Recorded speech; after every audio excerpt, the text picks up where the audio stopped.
animation project is to show young people that they are not alone in their struggles and to raise awareness for mental health. By making this animation project, it was showing people that anything they're going through is completely normal and there is people there to help you and there's always a solution to your issues. Yeah, Listen to Me is a short film that grew out of conversations and workshops we did with the young people at Yeps around sort of the issues that are affecting them, well, daily, really.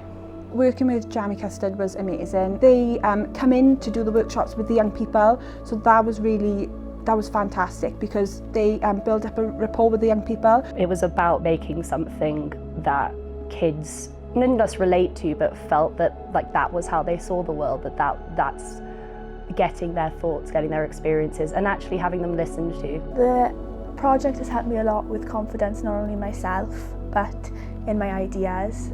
Going forward, I think I want to do a lot more with this new confidence in helping people. I'm really proud to be a part of that. I'm proud to be a part of this community and helping young people with their mental health. And it contributed to myself and my mental health